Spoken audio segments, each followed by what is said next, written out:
အားလုံးပဲမင်္ဂလာပါဒီတစ်ခေါက်knowledge power နေပြီးတော့မှဘယ်ကအကြောင်းအရာလေးကိုမျှဝေမလဲဆိုတော့အဓိကအဖြစ်ပြောချင်တာမန်နေဂျာပဲပေါ့နော်အဲ့တော့မန်နေဂျာတယောက်ဖြစ်ပြီဆိုလို့ရှိလို့ရှိရင်ဒီမှာ sales manager လည်းဖြစ်မယ် HR manager လည်းဖြစ်မယ် marketing manager လည်းဖြစ်ပြီပေါ့နော်အဲ့တော့ manager တွေဖြစ်ပြီဆိုလို့ရှိရင် manager တွေကအဓိကဘာတွေကိုလှုပ်ဆောင်ရလဲပေါ့နော်အဓိကဘာတွေကိုလုပ်ရမလဲဘာတွေကိုလှုပ်ဆောင်ရလဲလုပ်ငန်းတွေမှာဆိုတာကိုဒါတချို့ကသိကျင်ကြရပါတော့အဲ့တော့ manager တက်ပြီဆိုရှင်ငါဘာတွေသိဖို့လဲဘာတွေတက်ဖို့လိုလဲပေါ့နော်အဲ့ဟာမျိုးတွေကိုကနေပြီးတော့မှကြိုသိထားလို့ရှိလို့ရှိရင်တော့ကိုကြိုပြီးတော့မှဘာတွေ scale တွေလိုအပ်တာထပ်ပြီးတော့ဖြည့်လို့ရတယ်ပေါ့နော်အဲ့တော့အဓိကအဖြစ်ဆိုရှင် manager တွေမှာဘာတွေကိုလှုပ်ဆောင်ရလေးရှိတယ်ဆိုတာလေးကိုဒီဗီဒီယိုလေးပေါ့နော် phone management function လေးရှင်းပြပေးပါအဲ့တော့ပုံမှန်အဖြစ်ဆိုရှင်ဒီ phone management function က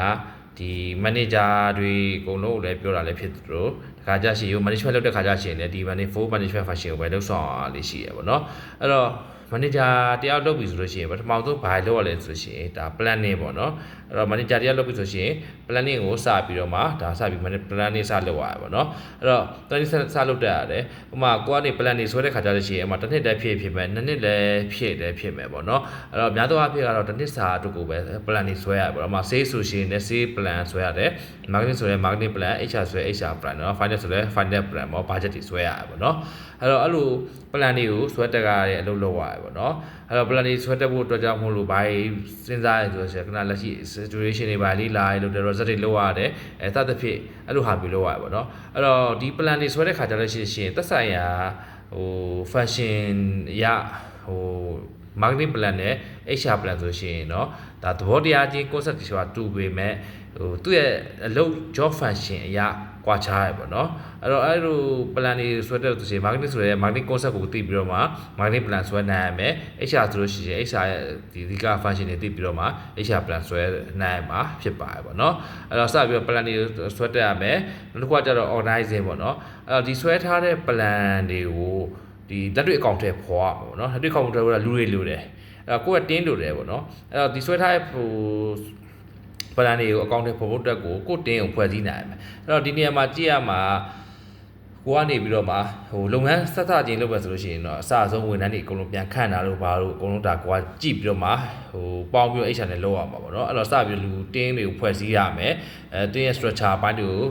ကိုဖွဲ့စည်းရမယ်ပြီးတော့အလုပ်လုပ်ဖို့အတွက်ကိုဘာတွေထည့်လုပ်ပြလာပြီဆို organization မှာကိုယ်လုပ်ငန်းရဲ့ဒီ process တွေပေါ့နော်အဲ့ကိုကနေ marketing တင်းရဲ့ manager ဖြစ်ပဲဆိုရင် marketing မှာရှိရဲ့လူတွေကိုဖွဲ့ခေါ်ခန့်မယ်ခံပြီးတော့မှလူတွေ training ပေးလိုက်ပါမယ်ပြီးတော့ရှိရင်ဘာတွေထည့်လာမယ်ဆိုရှင်လုပ်ငန်းရဲ့ process တွေကိုထည့်ပြီးတော့မှထည့်ပေးရမယ်ပေါ့နော်အဲ့ဒါမှာ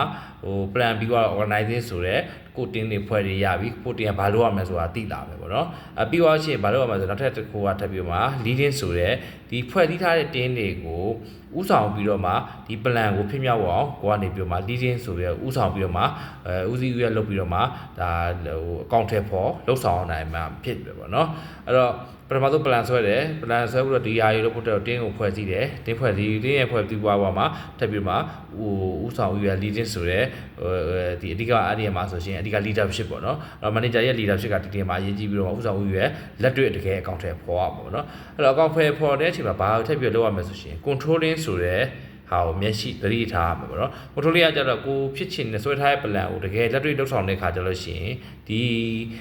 လက်တွေ့လုပ်တာနဲ့တကယ် plan လုပ်တဲ့ဟာနဲ့ဖြစ်လားမဖြစ်လားထိရောက်လားမထိရောက်လားတကယ်ရရှိလားမရရှိလားဆိုတာမျိုးတွေကိုအများနဲ့သူကစောင့်ကြည့်နေရမှာပေါ့နော်အဲ့တော့စောင့်ကြည့်နေရဆိုရှင်တကယ်တော့မဖြစ်ဘူးဆိုလို့ရှိရင်ဘာဖြစ်ရ plan ကြောင့် plan မှာထပ်ပြီးတော့ဘာကြီးပြန်ပြင်သင့်တယ်ဒါမှမဟုတ်ရှင်ကိုလုပ်ငန်းရဲ့ organization မှာရှိတဲ့လူတွေကြောက်လားဒါမှမဟုတ် plan ကိုပြင်ရမှာလားလူတွေ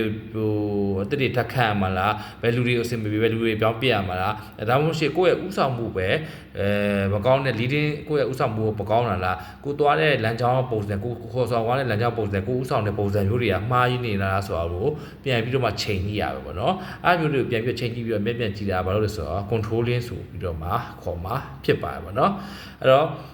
မန်နေဂျာတရားဖြစ်ပြီဆိုလို့ရှိရင်ဘာလို့ဆိုတော့ plan အကြောင်းတွေသိရမယ် plan လေးဆိုရဲကိုကဒီတစ်နှစ်စာဖြစ်ပြီပေါ့လေတစ်နှစ်စာလောက်ကိုဘာလုပ်ချင်လဲဘာဖြစ်ချင်လဲဆိုတော့ကောင်းသိပြီးနားလည်ရမယ်ပြီးတော့ရှင်ကိုယ့်ရဲ့တင်းကိုကောင်းကောင်းဖွဲ့စည်းနိုင်ရမယ်ဖွဲ့စည်းပြီးတော့မှဒီတင်းဆိုရဲကိုကနေပြီးတော့ဒီတင်းကိုဖွဲ့စည်းပြီးတော့မှဥဆောင်ရွက်ပြီးတော့လှုပ်ဆောင်နိုင်မယ်နောက် control လေးဆိုရဲဒီရှေ့ကပြောတဲ့ဟာတွေကိုလို့အမြဲတမ်းစောင့်ကြည့်လေ့လာပြီးတော့မှဖြစ်လားမဖြစ်တာဆိုတာတွေကိုဒါသုံးသပ်ပြီးတော့မှလေ့လာမှာဖြစ်ပါတယ်ပေါ့နော်အဲ့တော့ manager တခုလုပ်ပြီးဆိုလို့ရှိရင်တရားလုပ်ပြီးဆိုလို့ရှိရင်ဒီ home management function ကိုအဓိကလှုပ်ဆောင်အောင်မှာဖြစ်ပါတယ်ပေါ့နော်အဲ့တော့ဒီ၄ချက်ကိုမသိလို့မရဘူးเนาะ manager ဘယ်လို